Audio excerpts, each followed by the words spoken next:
Have you ever noticed something others cannot? You walk into a room and sense tension before a word is spoken.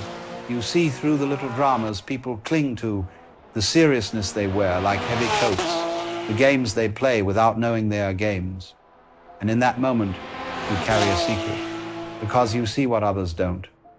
Now, this might feel like a gift, even though it is, but it is also dangerous. For the one who sees through the play becomes an outsider to the players, and that can be a lonely position indeed. The world, you see, is held together by agreements. We agree that money has meaning, that clocks measure something real, that nations exist, that careers and titles matter. But these agreements are not truths.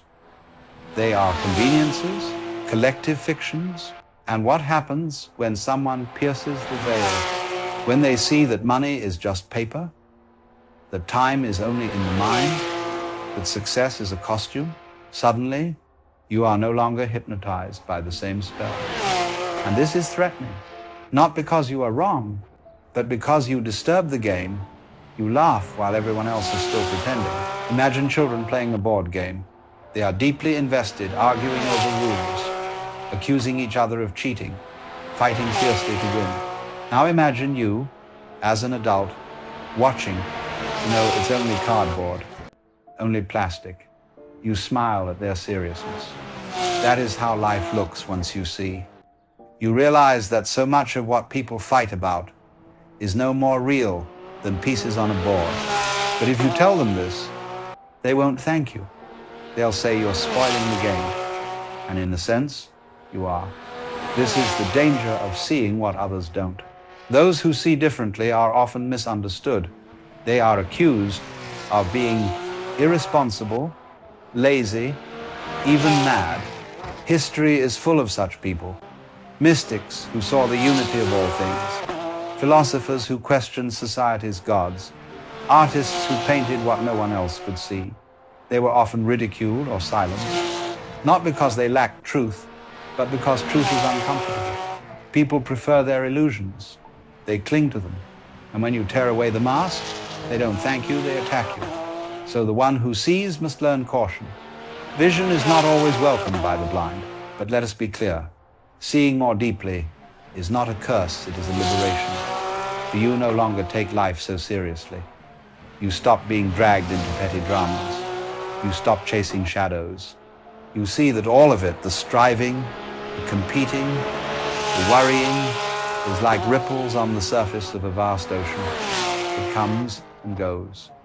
And underneath, there is something still, something eternal. The danger is not in the seeing itself, but in how you carry it. If you become bitter, mocking, superior, you will only isolate yourself further. But if you carry it lightly, it becomes wisdom. To see is to play the game knowingly. You don't stop playing. You still eat, work, love, create. But you do it with a twinkle in your eye. You don't clutch at results. You don't treat winning as survival. You know it's theater, and so you can enjoy it more deeply than those who think it real.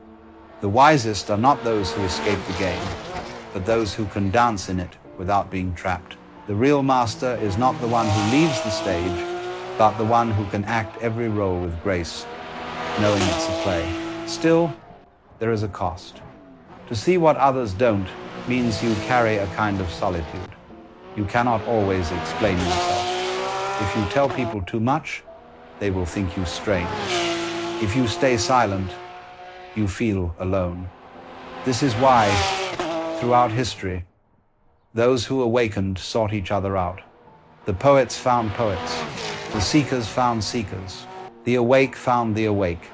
And when two who see recognize one another, there is an instant bond, a silent smile, a knowing, because finally you are not alone in the dream. Someone else remembers that it is a dream.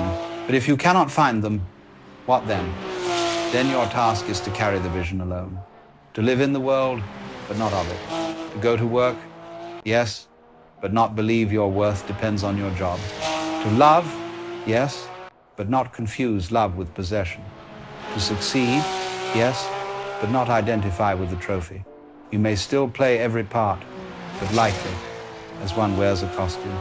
For the danger is not that you see, but that you might become hardened, resentful, superior.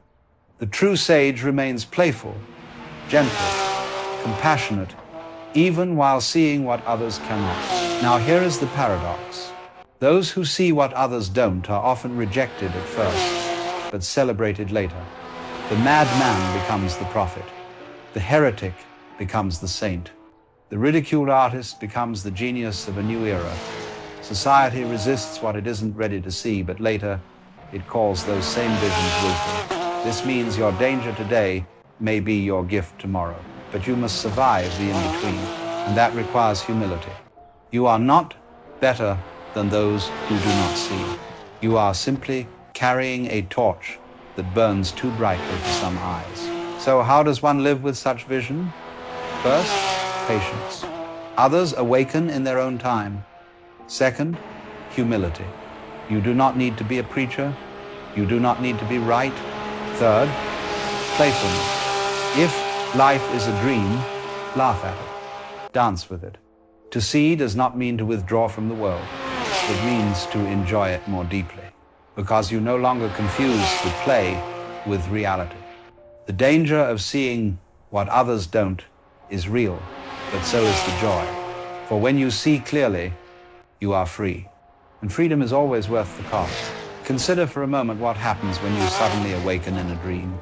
You look around, and while everyone else takes the dream seriously, you know it is only a dream.